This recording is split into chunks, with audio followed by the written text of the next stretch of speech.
my lifelong goal is to ride horses bareback. I just haven't found a horse yet for that, but I keep trying. So you know, you can't learn to ride bareback at the commercial stables because they're afraid you're going to hurt yourself and sue them and all that kind of stuff. So you need to know someone who owns a ranch or a farm. I know somebody who owns a ranch in Oregon. When I'm there, I get to take lessons from whoever her trainer is at the time. One year I was there and she said, I have a new trainer. She said, she's 17 years old. She said she was born on a horse. Do you want to take a lesson? Well, now how do you pass that up, right? So this young woman comes out from behind the stable. I don't know if any of you are around horse people, but there's dust everywhere and dirt everywhere, and they don't seem to care. Well, she came out and she was wearing gym shoes, for God's sakes. I mean, I was wearing my new cowboy boots. So, but I'm telling you, she hopped on a horse and started going around the arena bareback. Have you ever seen anybody do anything so well, it just kind of takes your breath away? And I looked at her going around the arena and I said to myself, that is me and an owl. So she put me on this horse bareback, no pad, tells me what to do with my legs, my ankles, my thighs, all that sort of stuff. And then she said, instead of a bit in the horse's mouth, that's, you know, the thing that's connected to the reins. She said, let's do a little halter around the muzzle. She said, it's a little more natural, and I think the horse will like it. You'll like it too. She didn't tell me that the halter had the diameter of dental floss. There was nothing between me and this horse. I said, is the horse even going to feel this? She said, Kevin, you're on top of an 1,800-pound animal that can feel a fly on its butt. She said, it's going to feel anything you do. Okay. So we reviewed one more time, all the legs thing and the back thing and all that stuff. We started going around the arena. We did a little walk, a little trot, and almost canter. I was pretty proud of myself, but every once in a while, I kind of lost my center of gravity and I kind of did this. I didn't fall off, but I did this. And whenever I did that, the horse did this. Well, I think I'll go over here and talk to my little horse friends, right? So then you have to use the dental floss to get them back in alignment again. The third time I did it, she said, what are you doing? I said, well, I'm checking out my legs, my ankles, my thighs, like you told me to. She said, no, you've got one job on this horse and one job only, and that is to look through the ears of the horse and to figure out where you're going. She said, if you know where you're going, the horse will go exactly where you want it to go. And I thought to myself, chapter leadership, as I'm sure you would have thought, right? So, you know, have you ever noticed that when you're pretty clear about something, not autocratic, not crazy, not nutty, but just you're pretty clear about something, people are attracted to that. They're like, huh, that's interesting. That's looking through the ears of the horse. In fact, if you go riding, you know, you can pretty much maneuver a horse anywhere you want it to go, as long as you keep your eye on the goal and maneuver them instead of hoping they get there with pushing and pulling. Chapter leadership, people bring their whole selves, don't they? They bring their emotions as well. So that's what we're going to talk about today, is to figure out how do I handle that sort of a thing. I teach at Loyola. I've been there for about 35 years, but I had a 5-year stint when I also taught at Columbia College, which is the largest performing arts school in the country. And it's full of actors and actresses in training. And so they had a required class called speech. Did any of you take speech in high school or college? Anybody? Yeah. You get a little crazy, right? Because your friends are going to judge you. So I thought if you're training to be an actor, you know, give me the stage and I'm ready. They get just as crazy as the rest of us in college. And so they wait until second semester of senior year to sign up for the required class of speech, desperately hoping that we will change the requirement. So we try to make it easy on them. In 3 minutes, get up here and teach us anything. So now they're working from their inner strength, and then they only have to worry about the performance end of things. So one of the girls got up and she said, well, I'm taking tap dancing lessons in the class right before yours, Mr. O'Connor. I'll show you the first 3 steps all tap dancers use in every performance. That was pretty interesting. One of the boys got up and he said, I'm going to teach you how to make a peanut butter and jelly sandwich in 3 minutes. He was working from his inner strength. One of the girls got up and she said, well, I'm Cuban, so I'm bilingual and I'm going to teach you Spanish.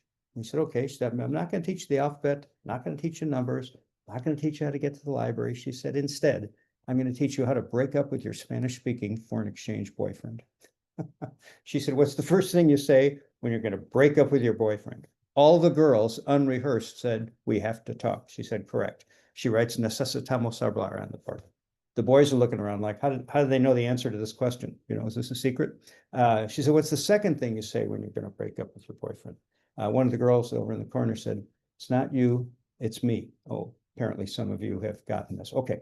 So she wrote that up to it on the board. No one asked to. She goes through 6 standard responses that all of the girls apparently do to all of the boys at some point in their life. One of the boys came up to me after class and he said, Mr. O'Connor, this happened to me last night. I said, feel your pain, buddy. Happens to all of us.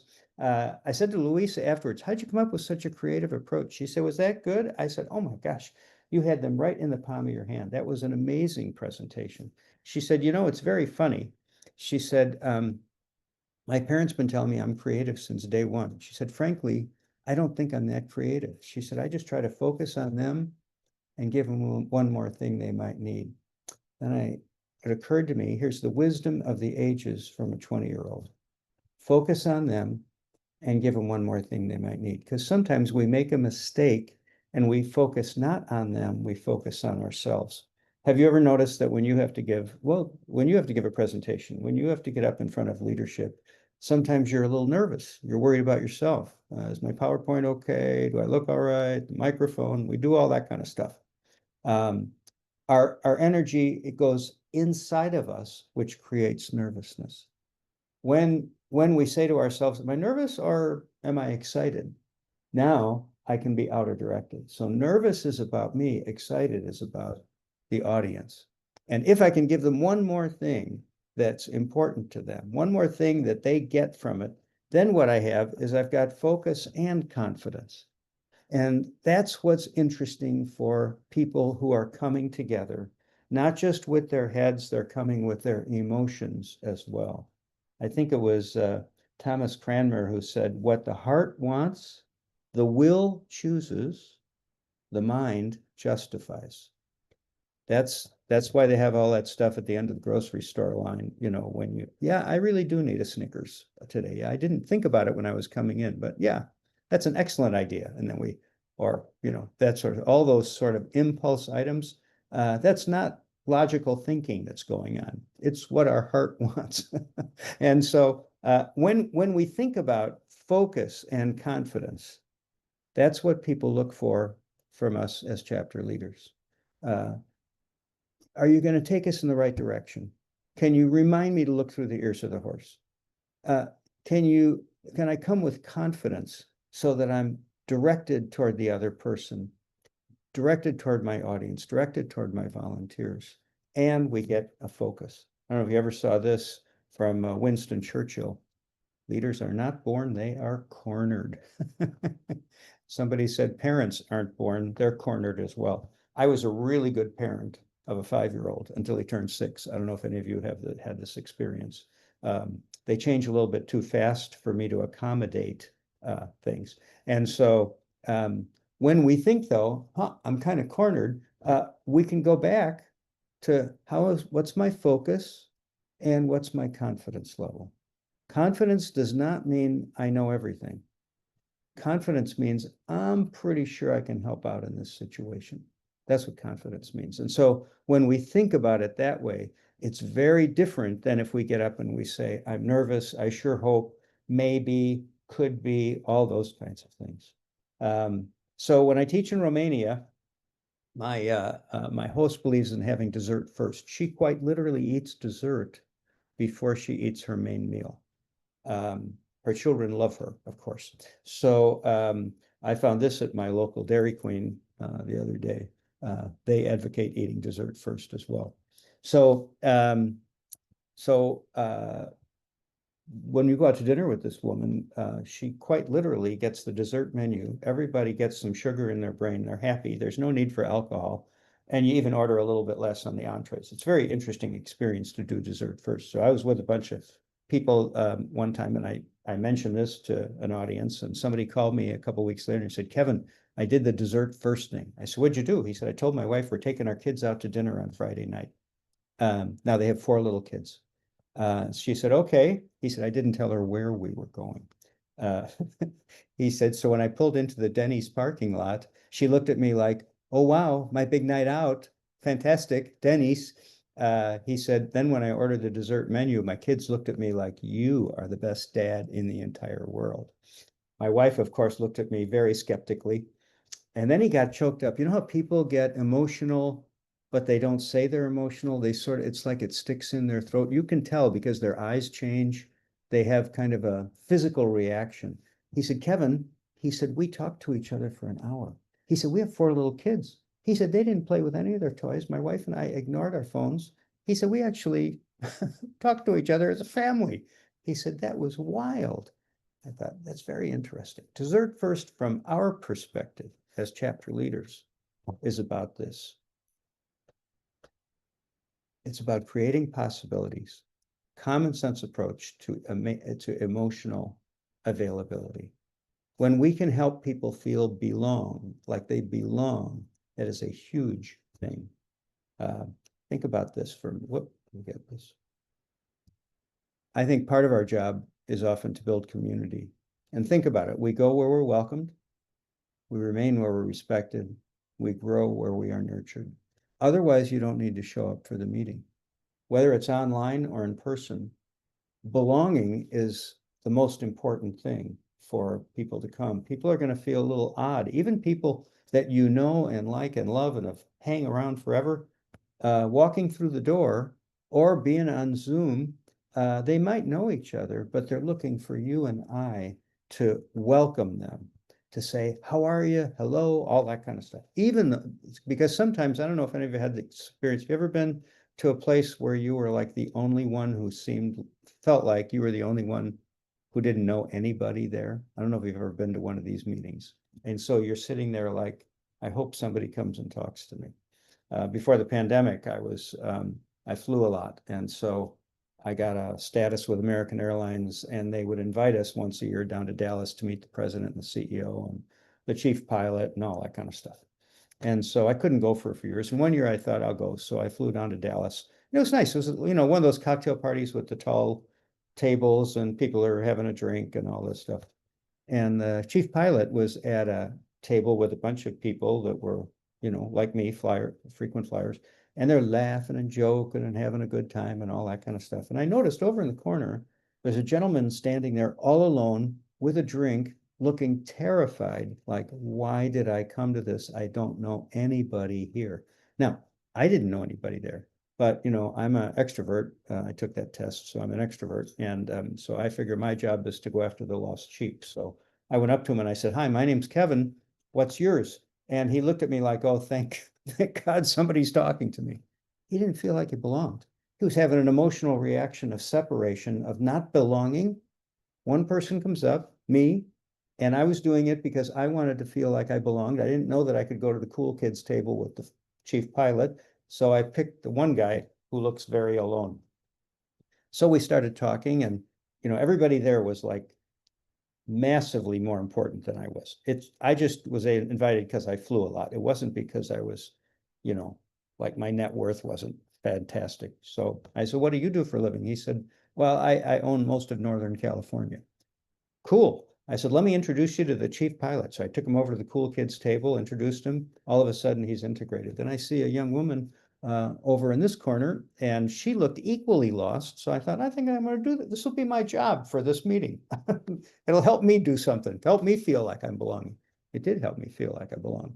Because otherwise I feel like, do I have to integrate? Will they accept me?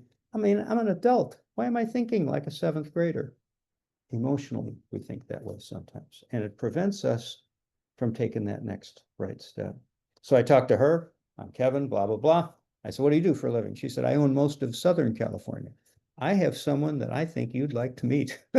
So I took her over to the cool kids table. Very interesting. When we feel like we're welcomed, which is our job as chapter leaders, when we feel like we're welcomed and respected and nurtured, we're giving them good stuff, they want to come back again and again. And that's you and me looking through the ears of the horse. That's you and me being very, very clear about our focus. That's you and me getting rid of our nervousness, which is normal, but translating it into energy, which is excitement. So when we have that, something very important happens. Would you go to the chat box? Let's try something. I'm going to, so go to the chat box. Get ready to type. I'm going to ask you a question. I just want you to type. I'm going to give you 40 seconds. Just type, don't hit enter. And here's what I'd like you to, would you come up with 1 or 2 words of your clearest memory of community or of belonging? Now, it could be with a chapter with business. It could be your church, temple, or synagogue. It could be your home. Could be anything. But I'm going to give you 40 seconds. Just type and just give us 1 or 2 words or a phrase just to remind yourself of your clearest memory of belonging. So I'm going to give you 40 seconds. Don't hit enter. Here's an idea for you. If you run your meetings on Zoom, 2 things. One is before the meeting starts, you might try what was your favorite concert, best wedding you went to, favorite TV show, movie you want to watch over and over again. It doesn't make any difference. And then people start putting it in the chat. That's better than having the meeting sort of start, but not yet, and everybody's staring at you on Zoom. So you don't want that to happen. But when you do this, you start to interact with the group. It's kind of what you would do if the meeting is in person and you're going around saying hello to people, you're getting your coffee, that kind of stuff.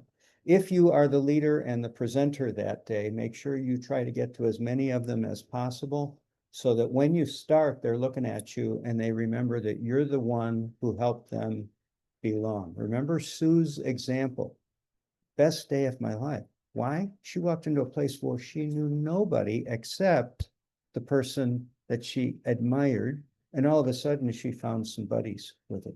Very interesting. See, now what if she walked in and she decided, I think I'm going to turn around and go home, right?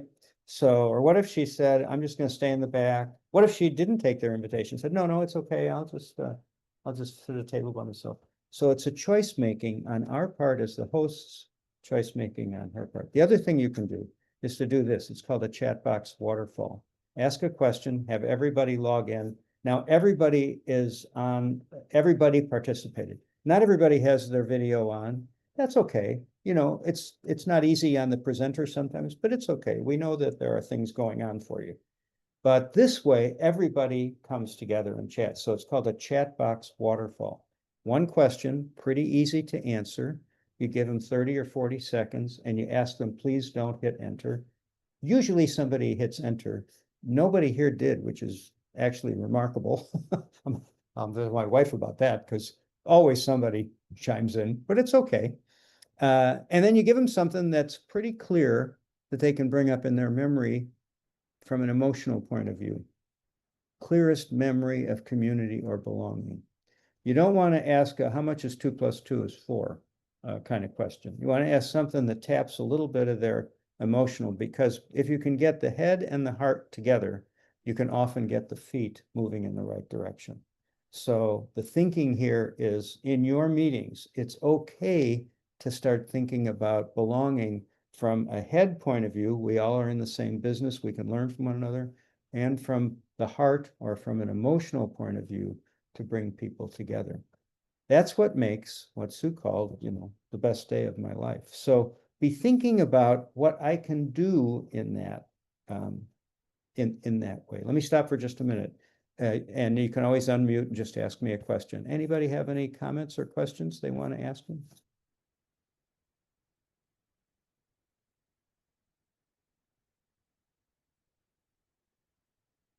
Okay, so here's what you do. When you ask a question to a Zoom group and they don't answer, what you do in your head, which is what I just did, is 1001, 1002, 1003, 1004. If you get to 1008, there's probably no questions. It's okay. But if I said, any questions? Good, let's move on. Sometimes that happens out of my own nervousness. But if I remember that it takes a minute for people on Zoom it's different than in person. It takes a minute for people on Zoom to say, do I want to respond? Should I respond? Do I have a question? I wonder if I have a question. And then they ask the question. So you have to give them a little extra time. When you are on Zoom, as much as possible, look into the camera.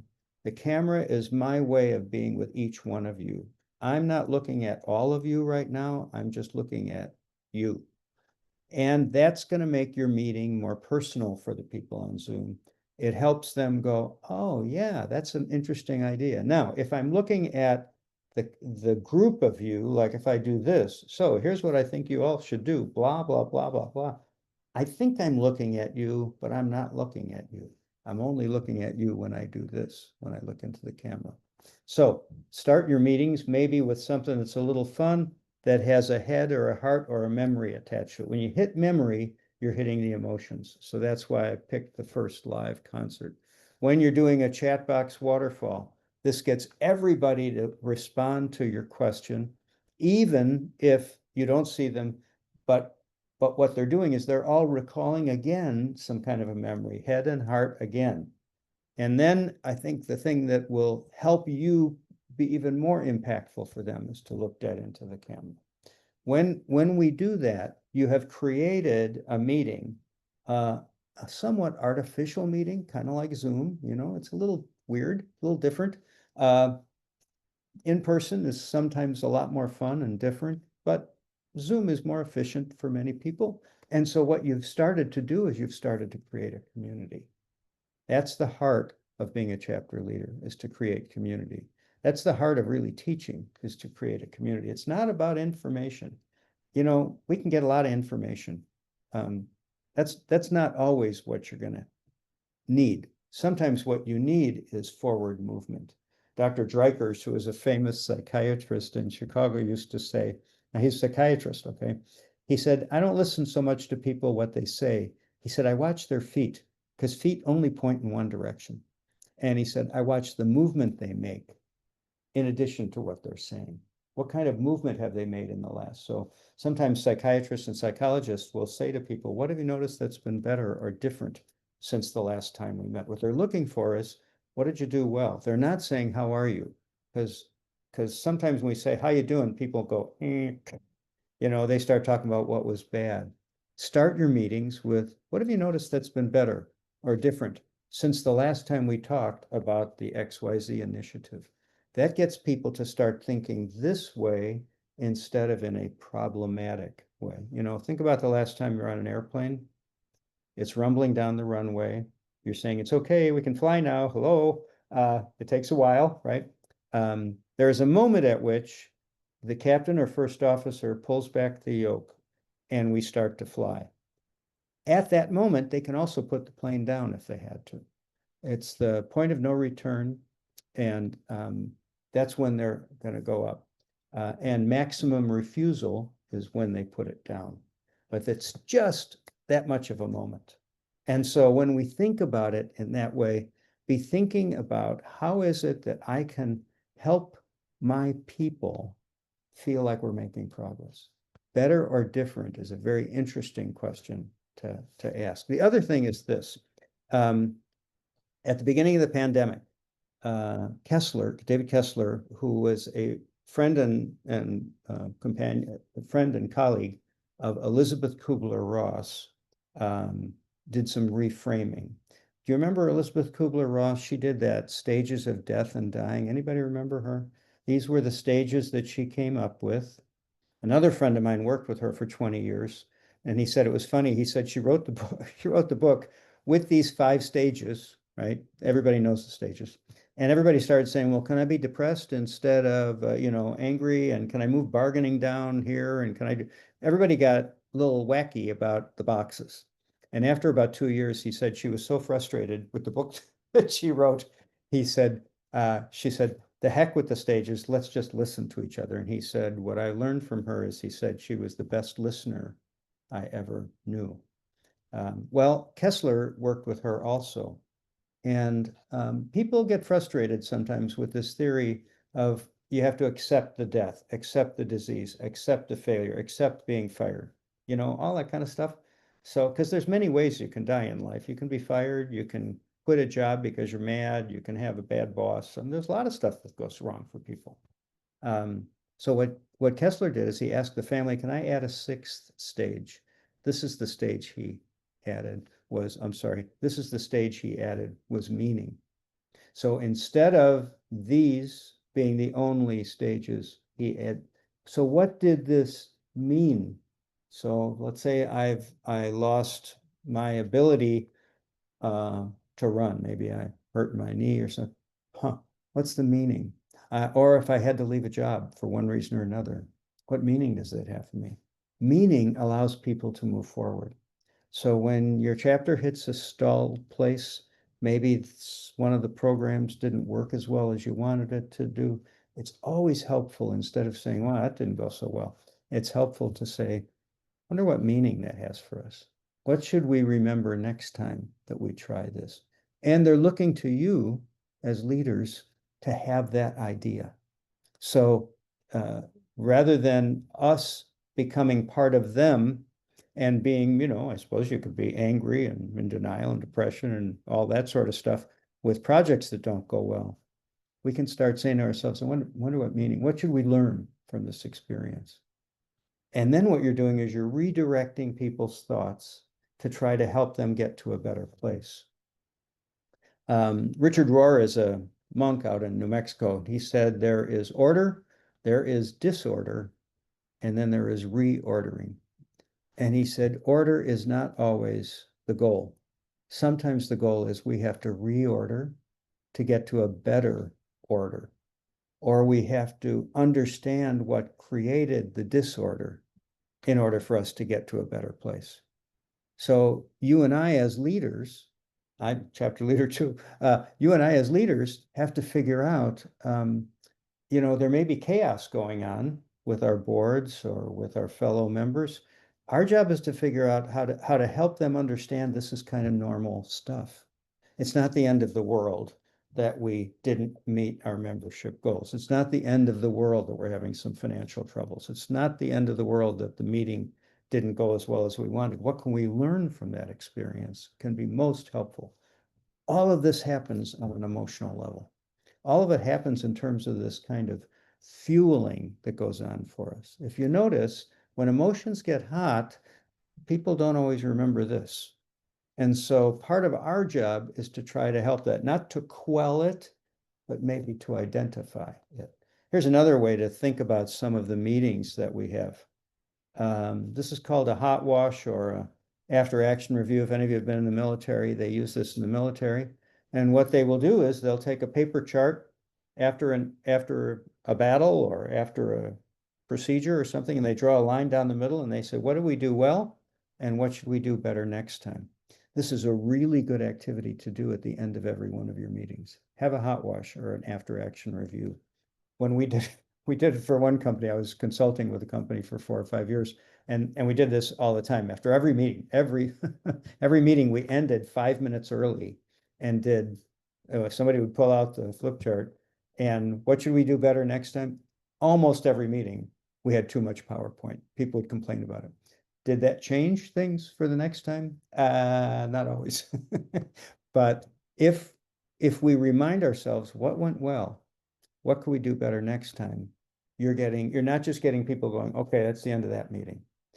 But it's only going to happen if you do it because you're the chapter leader. The other one is, this is from a hospital in Scranton, Pennsylvania. A friend of mine was the chief medical officer. He had 8 departments reporting to him. And every Monday they had a 3-hour meeting where everybody would, by 4 o'clock on Thursday, the week before, they had to submit 100 words on what problem did they have that they would like some help with. He called it's similar to getting your car out of a ditch and having a bunch of people help you by pushing the car out of the ditch. And so by 4 o'clock, you would come up, and then his admin would come up with a pretend newspaper, and everybody had a column with their 100 words. Monday was only about helping people solve their problems. That's all they did for 3 hours, was to help you get your car out of the ditch and get it moving. He said anything else, all the content and all the how are you doing and Excel spreadsheets, he said just email that to each other. He said that's not as important as movement. Remember, Dr. Dreiker said, I watch their feet. What's the movement? Remember, we said, what's been better or different? What's the movement that's going on? When people feel movement in your chapter, when they feel movement from the way that you direct things, it's a big deal for them. And there's a sense of an emotional, I can trust this person. I like this person. I respect this person. In fact,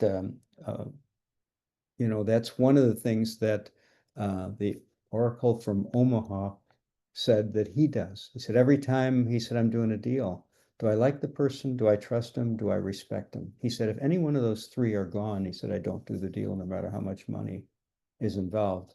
And so maybe be thinking about for yourself, how do I encourage this belonging so that people wind up liking each other? It doesn't mean that they're going to be best friends, but they can cooperate with one another over in a safe place of belonging. Um, on the contrary to this Scranton chief medical officer, one of my friends had a 3-hour meeting. This is before we had Zoom. They had a 3-hour meeting with somebody reading PowerPoint to them. Have you ever had anybody read PowerPoint to you? We all love that, right? So, and it would be 3 hours of somebody reading pharmaceutical PowerPoint. And they had the PowerPoint, they sent it in advance, but then the boss thought, I'll just read it to everybody. And so what people would do is they'd put it on mute because you couldn't see anybody back in those days. And then they go, walk the dog, go to the laundromat, have lunch, come back once in a while because it was boring. Well, the boss got wind of this. And so he came up with a thing where there would be 3 digits that would come up in the upper right-hand corner of everybody's computer. You had to enter the digits to show that you were paying attention. One of my friends said, oh, great. Now I have to hire somebody to put the 3 digits in. there's always a way around these kinds of things. Another way is it's called a kind of a comeback meeting. And a comeback meeting means, can we come back to this at another time? Can we put this to the next meeting? Or we've got a certain amount of time and we'll come back to that. So sometimes I was just at a meeting the other day and people went crazy. They took the initial question, they started going all over the place. Somebody said, I'm not sure that we're ready to discuss this yet because it doesn't seem very organized. How about if we come back to it? And then they gave us a time. We'll come back to it at 2:30. And I think what was happening was not that we had great thoughts, is we had lots of energy in the heart that was not making its way to the head. And all they did was to say, okay, let's just come back to it at a different time. And the last one is circle up meeting. Circle up is a really good way. When you're in person, it's very useful as a meeting format. Put people in a circle, no tables, everybody's equal. Everybody can see everybody. You have to make sure that it's a real circle. Sometimes people do parallelograms and all that with their chairs. And then you just ask them, pull your chair in an inch. All of a sudden you'll notice a kind of different atmosphere happening when you do that. It's very interesting to see it. Just watch for it as a leader. Because sometimes people put their chairs farther apart. If you say, just pull it in an inch, well, they don't just put it on an inch. Sometimes they put it in, but it tightens up the circle. And then you have an opportunity for people to talk and respond to one another. And actually, many times they do it more respectfully because you're so close to the other person. So maybe be thinking about, in your way of running your chapters, it's a way of figuring out emotionally what's going on here.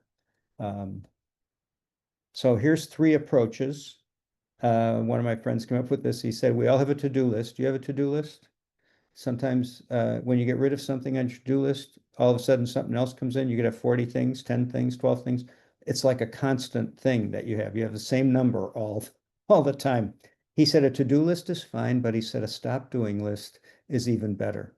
And he said the stop doing list stops you from doing stupid stuff that interfere with the to-do list.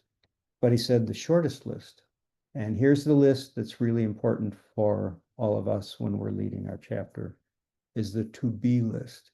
Who am I going to be at this meeting? Who am I going to be when I present this new initiative to the group? Who am I going to be when I'm inviting a new person to join the chapter? Who am I going to be? You can even take it home. Who am I going to be with my spouse or my partner when we're having an argument? Dreikers used to recommend, if you're having an argument with your spouse or your partner, hold hands while you're arguing. He said, you can't possibly say what you intended to say in a mean way. Of course, now, Bart, don't do this at work, okay? But, at home, you're connected. At work, in person, get out from behind your desk to talk to somebody. On Zoom, look really into the camera, really dead into the camera. Don't worry about what you look like. Worry about how it's coming across to them. If you have to practice something like your speech or something like that, don't practice in front of a mirror. Practice make a recording of Zoom with yourself and you'll see what the audience sees. If you do the mirror, when we look at a mirror, we're seeing what we want to see. When we take a photograph, we're seeing what everybody else sees. So when we look at a photograph, do I look like that? Yes, yeah, sometimes you do look like that. Didn't look that way when I looked in the mirror this morning. No, look in the mirror is fine, but it's not going to help you become a better presenter or leader. If you do it with a recorded Zoom, all of a sudden something different happens. You can look at it the way that they look at it, and you can do it over and over again to practice your presentation that way. So here's what happens in conflict. Sometimes we fight. Your kids do this. You and I do this sometimes. Or we flee. Or we freeze. I'm not quite sure what to do here. Or one of my students says, she said, I flop. She said, I just go kind of lifeless during. And she said, they can do anything they want to me. Or we can figure it out. And so our job as leaders is to go for the figure it out. Not to react, but to respond. And the way we do that is with feelings. Tapping into our feelings. Stryker said that feelings are the gas in the tank. They don't belong at the steering wheel. What they do is they provide energy for us to make choices. Some of our choices are reactive. Those are the ones we usually are saying, why did I do that? Or they are responsive, which helps us continue this business of cooperation and belonging. When we are responsive, for example, to our children, we're teaching a lesson to them at any age. When we're reactive, shouting, yelling, screaming, any of that sort of stuff, we're also teaching them something because feelings are tools that can help us understand what's going on with us. Sometimes we react because we get a physical sensation, get that funny feeling in my stomach, get that crick in my neck. All those are kind of warning signs about feelings. So here's what happens in conflict. And if you want, you can put this on presenter view up in the upper right-hand corner. You'll see it a little bit more clearly. We'll also send you a copy of this as well. But, conflict happens because we have limited resources, time and money, our unmet basic needs. I don't feel like I belong. I feel like you're trying to be the boss, all that sort of stuff. Have your kids ever told you something like, you're not the boss of me, well, yeah, I'm bigger than you are. That doesn't make any difference because they can go crazy in the grocery store. And then what do, right? So Strikers used to say, when your kids go nuts in the grocery store, just as you're about ready to check out, you look at them and you say, don't want to shop today. Okay, we'll try again tomorrow. And you leave the grocery store and you leave the grocery cart there. That helps the economy because they have to hire somebody to put all those groceries back. And your kid, meanwhile, will say, no, no, no, I didn't mean that. Say, that's okay, we can try them, Or if your kids are crazy in the back seat of the car, you pull off to the side and start reading a book. But what's going on? I can't drive safely if there's too much noise. You guys can continue to play. It's okay. I've got a book to read. All of a sudden, things change when that happens.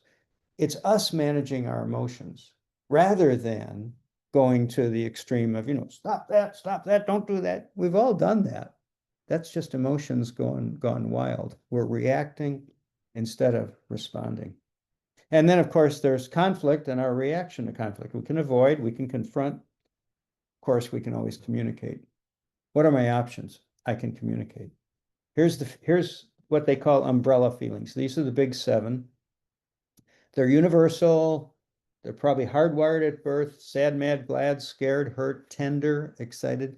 Tender, by the way, has 2 meanings. One is I'm tender because it hurt me, or it's just I'm very tender because I feel that loss that you're feeling.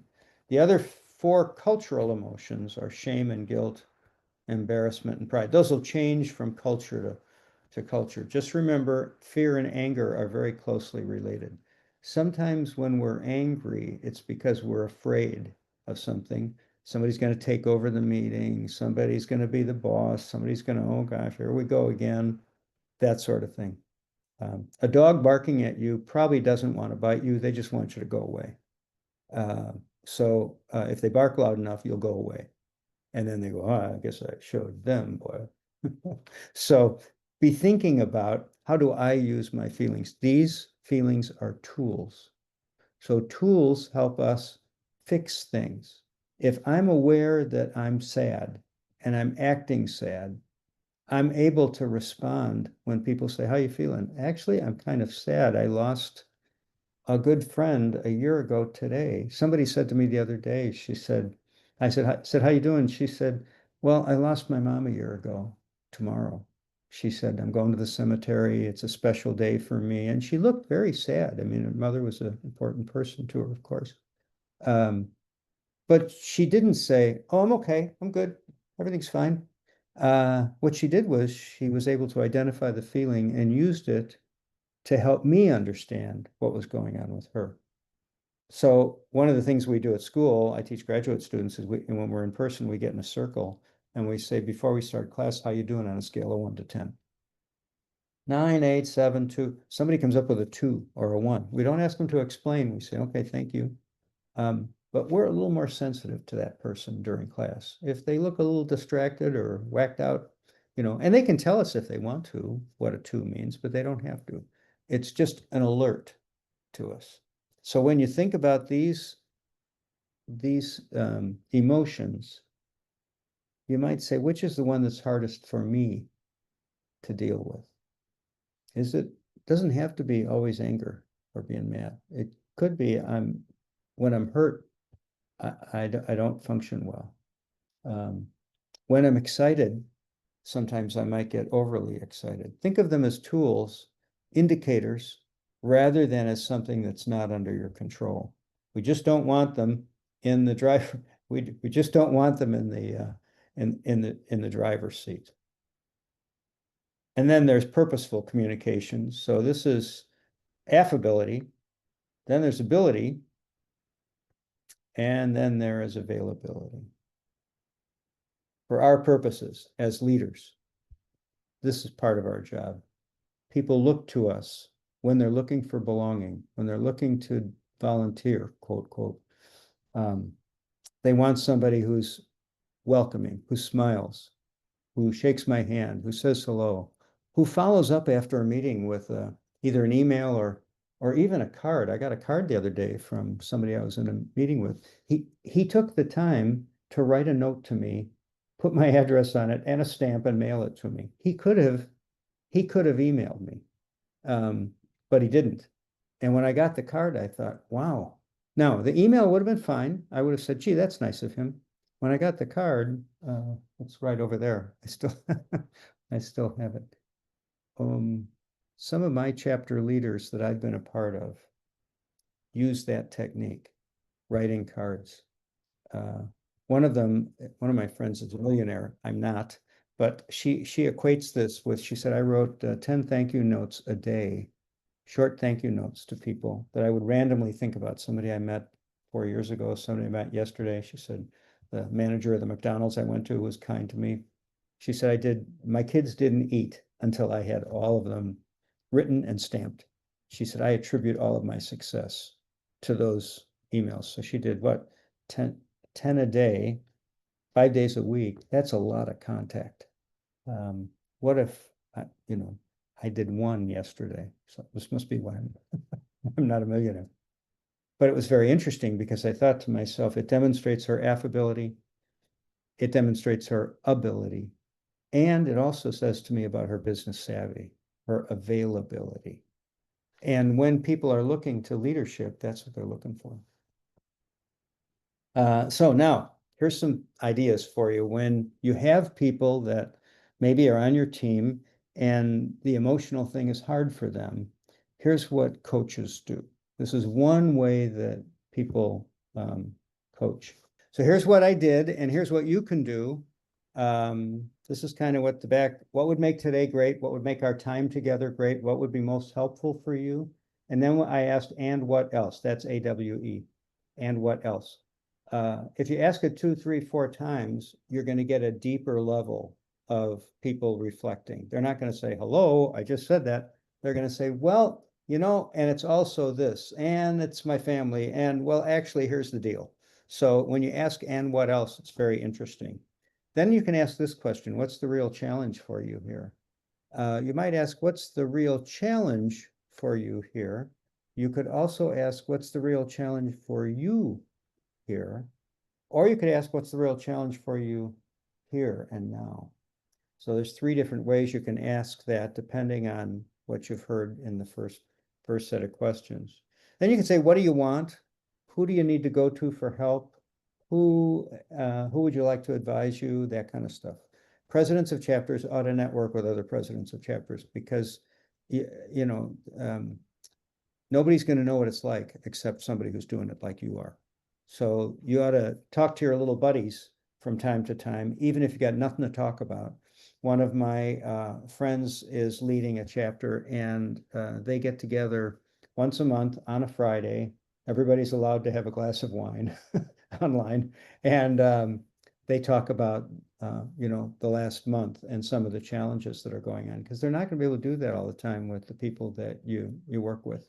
And it helps them figure out, oh yeah, I could take that next right step.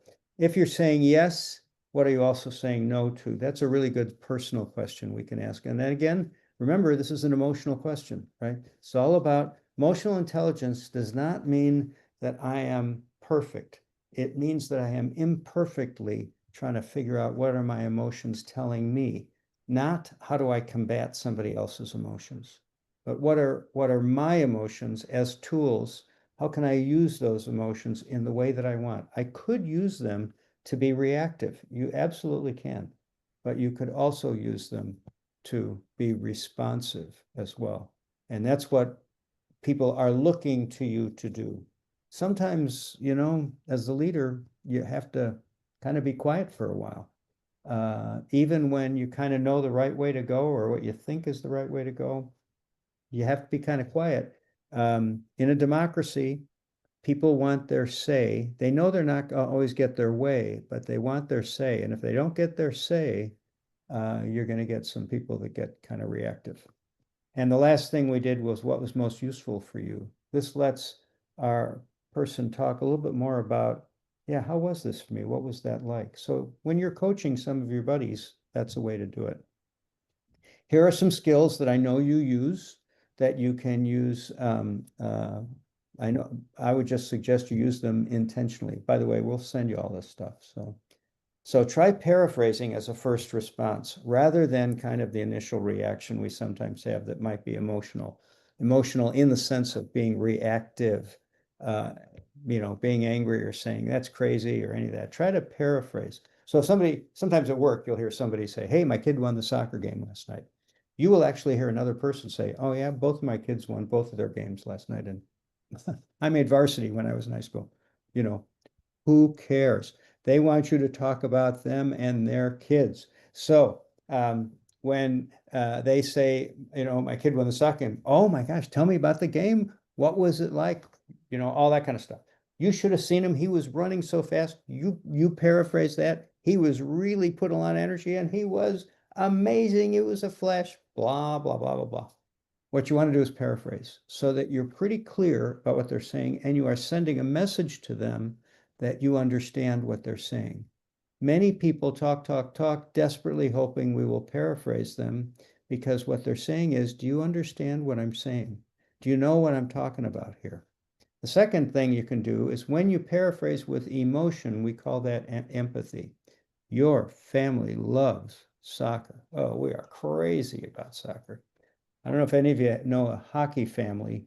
These people are really fanatics because they get up at like 4 a.m. to get ice time to practice with their kids.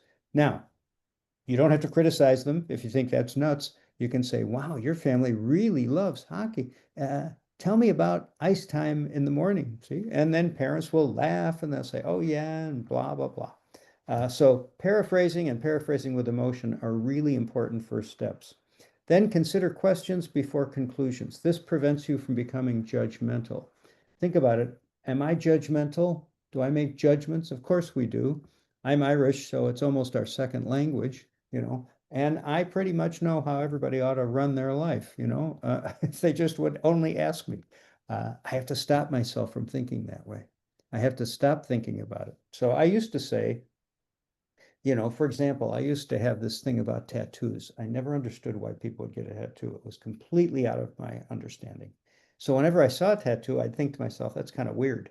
I didn't tell people that, but that's what I, in my judgment, said. So I'm talking to a friend of mine who's a psychologist, and he said, oh yeah, I used to do that. He said, but I cured myself. I said, how? He said, he said, every time I think that's weird, he said, I think, huh, isn't that interesting? And he said, it opens me to my natural curiosity. And he said, I learned stuff. And I thought, isn't that interesting? So I told you I used to teach at Columbia College. Now it's all actors and actresses. We have more tattoos, more piercings, more gauges than any other student body. Very creative people, fabulous students. So one day I walk in and I have this thing about tattoos, of course, in my head.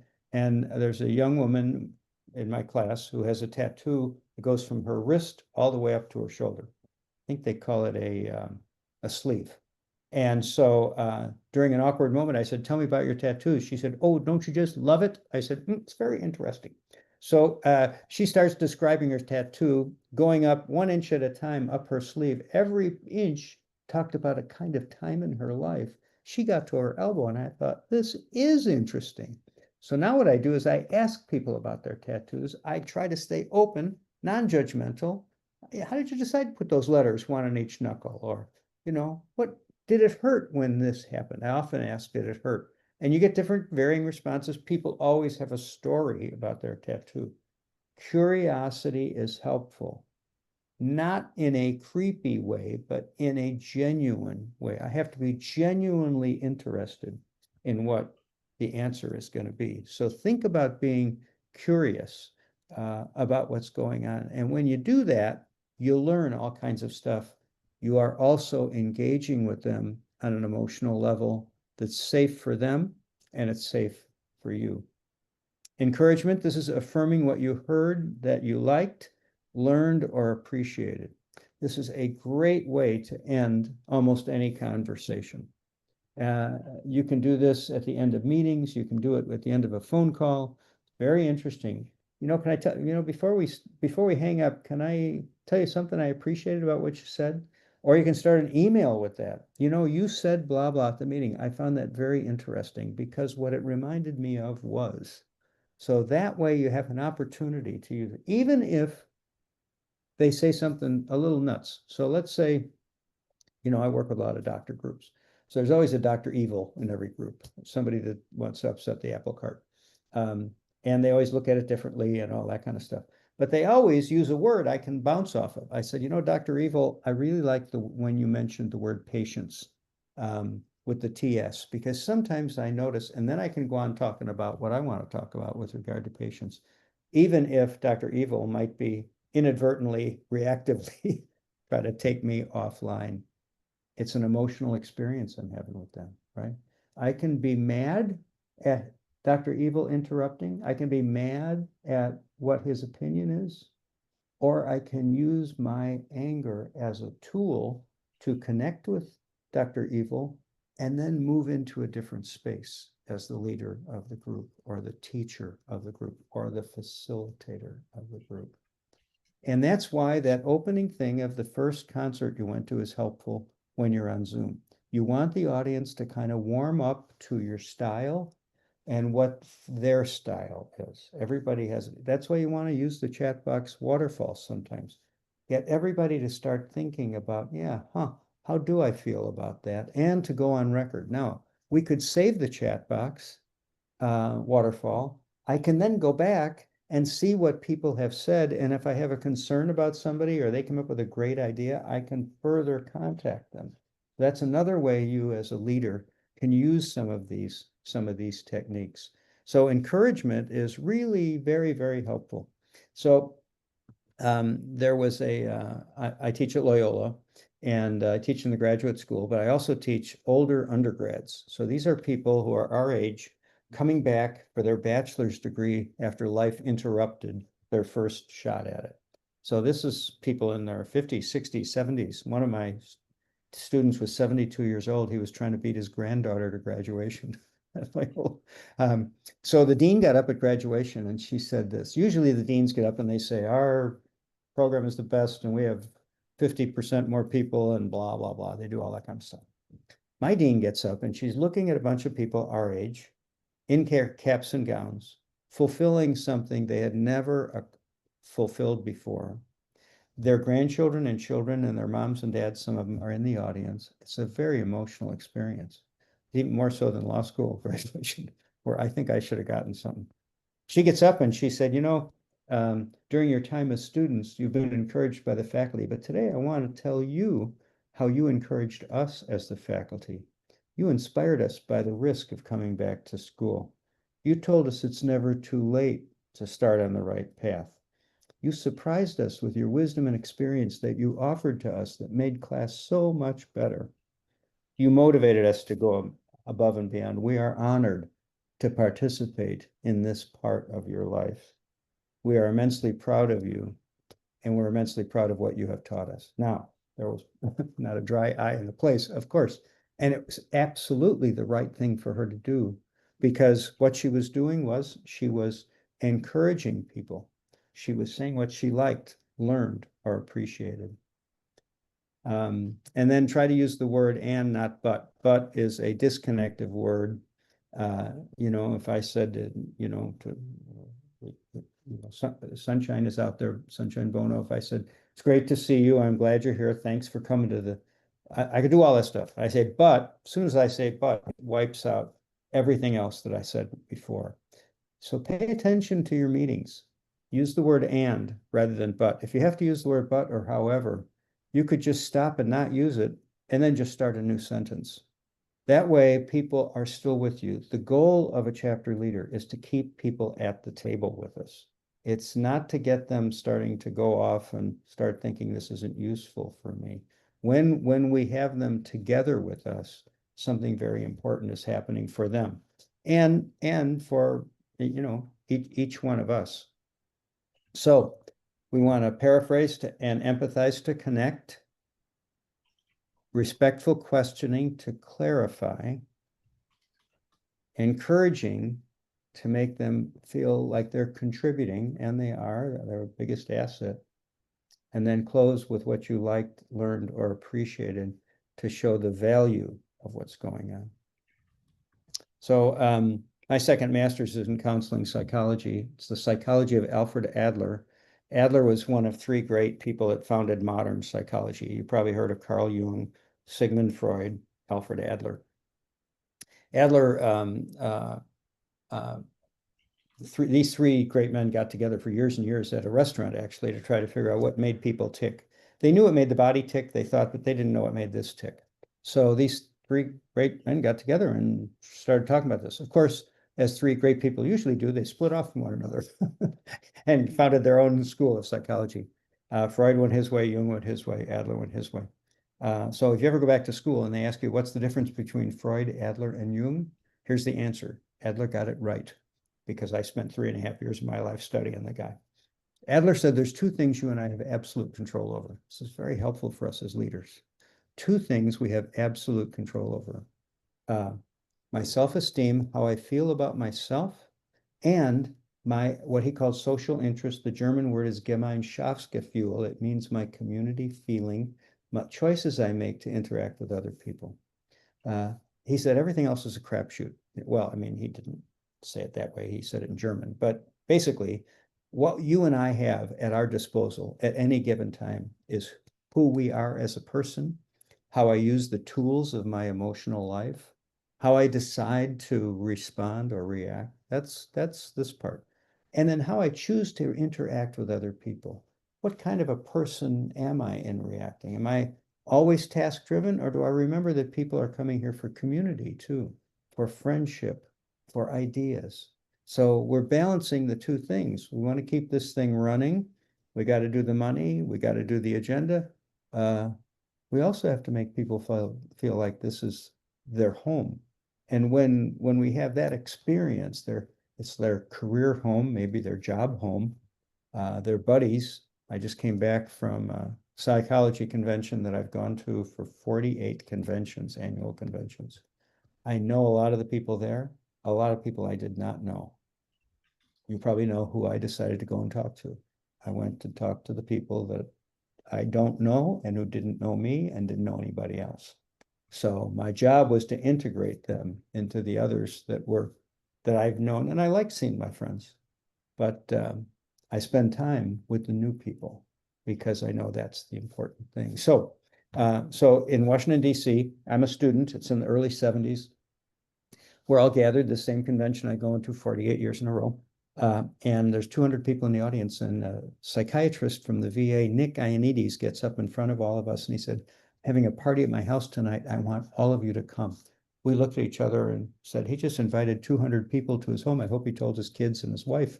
So we go piling into taxi cabs. Now, this is back when psychiatrists made money.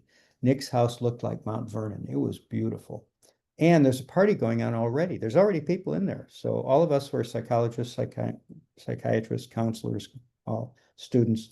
We go into the party, and he's got a Greek dancing instructor in the living room teaching people how to do Greek dancing. He's got a Greek chef in the kitchen making oompa cheese. Quiet people are in the library looking at books. There was something going on in every room in the house. We had a blast. Halfway through the party, word leaked out to all of us, counselors and psychologists and students, that the other people at the party were Nick's patients from the locked psychiatric unit at the VA hospital. Now, I'm not proud of this, but I'm at the punch bowl and I look at the person next to me and I said, are you one of them or are you one of us? I couldn't tell the difference. That's exactly what Nick wanted. He had a party every month for his patients at his home. And when somebody would walk in, Mary, Jane, meet each other, have a wonderful time. He said, then I purposely walk away and I watch and see what choices they decide to make together. He said they immediately have belonging. Now, what will they do with that? We're going to go to the Greek chef, we're going to go to the Greek dancing, go to the library. He said living in a psychiatric hospital is crazy. He said it's not a normal environment. It might be necessary for a while, but he said you can't stay there forever. He got an award from the Washington, D.C. psychiatric community for taking his patients bowling, because he said bowling is life. When you throw the bowling ball, it's totally up to you what happens to the ball and the pins. He said, as soon as you turn around, you've got 3 people at the desk cheering you on no matter what happened to the ball. He said, that's what life should be. I'm taking my initiative, but I can turn around and be with other people. I think, isn't that kind of what you notice in your chapters? You know, people come to us for those reasons. And so I think when we think about that, we get a chance to kind of have a much better understanding of what our job is. Our job is not just to kind of soothe people's feelings or to kind of avoid the feelings or avoid the controversy. You're like a little bit of an orchestra leader, and you're saying, you know, let's listen to Bob. Bob's got an idea I think we should all listen to. Now, you may be inside saying, oh my God, what's happening? You know, you might be angry, you might be fearful. All you have to do is say, Bob, tell us what's going on. And then, Bob, when you're finished, we're going to ask Janet what she thinks. And if it's okay with everybody, we're not going to interrupt them. We're just going to listen to them. You might go to a paper chart if you're in person and write things down, all that stuff. Remember, you can always do the line down the middle at the end of the meeting. What did you like? What did we accomplish? What should we do a little better next time? Act a little bit uncertain sometimes. Don't be the big boss, be the big listener. And when we provide that for people, that's when they feel like they belong. That's when something very, very special happens. I don't know if you remember Nora Dunn. Let's see if I can pull her up here. Yeah, it's coming. I don't know if you remember Nora Dunn from Saturday Night Live.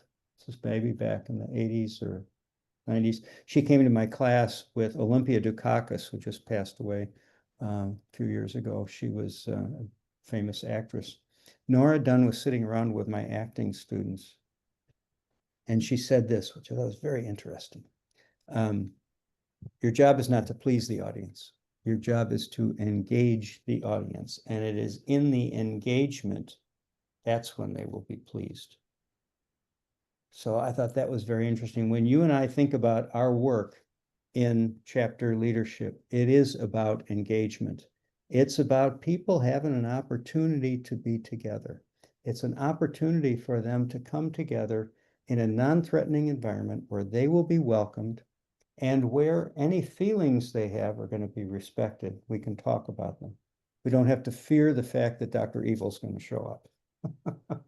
You know, what we can do is make sure we listen to Dr. Evil. Make sure we give the voice some air. Let it happen. Let other people then say, I had a slightly different idea. By the way, that's a very good way to disagree with somebody. I have a slightly different idea. It could be 180 degrees different, but I have a slightly different idea. There is a Japanese psychologist who has a three-sided object in his office, about a foot tall, looks like a pyramid. And on one side is written, poor me. The other side is those bad people. And the last side is, so what am I going to do now? So when you come to him for counseling, he hands you this pyramid and he says, what do you want to talk about today?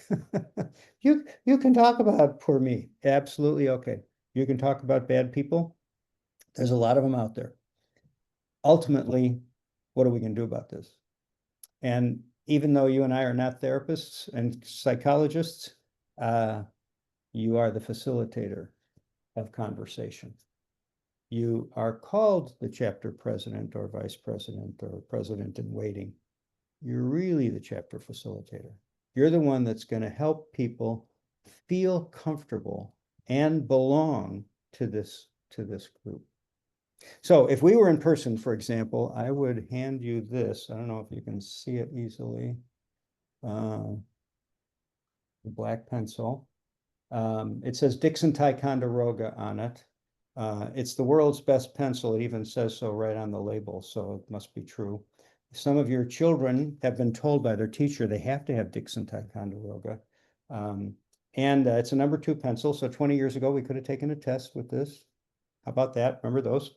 But it's black. The eraser's black. These are hard to get, so I use it as an example because I want you to know about your uniqueness as a group. The fact that you tuned in today and that you contributed to our belonging, the fact that you contributed to my questions today gives me a feeling of belonging, even though I am not a member of any of your chapters. I went to St. Mary's in Riverside, Illinois, for grammar school, 1st through 8th grade. And so a bunch of us still get together now that we've graduated and all that sort of stuff. So we were in the basement of the church one day for a reunion, and the principal came down and said, would you like to go see your old classroom? So we went up to 7th grade classroom where Sister Dominic taught us. She was about 112 when she taught us. She was the oldest nun we'd ever seen. As we walk into the room, somebody said, look, it's the same pencil sharpener that was bolted to the windowsill 50 years ago. And it's the crank kind of, do any of you remember those? So somebody said, remember Sister Dominic said you sharpen your own pencil. You sharpen your own pencil. All the teachers prior to that, up till 6th grade, pre-sharpened pencils because they didn't want the hassle of kids, you know, sharpening pencils. The task before us today, including myself, how am I going to, this is creativity, but only when I sharpen it, only when I use it. This is clarity, but only when I have the courage to realize this is an imperfect world and I'm trying to do the best I can. You can also bite it like you used to when you get anxious. But really our task forward is, what am I going to now do with all this stuff? And the goal, I think, for a really good chapter leadership is to not try to be the big boss, not to be the one on top, not, I'm going to make this horse go forward. Instead, I'm going to look through the ears of the horse and to figure out where I'm going. And then I have focus where I can do it, you know, what my student at Columbia said, focus on them and give them one more thing they might need. God bless you in your work. It's important work. And when we're fueled by the mission that we heard today, that's the kind of thing that's going to create a successful chapter where you're helping one another belong and learn more. Thank you for attending the seminar today.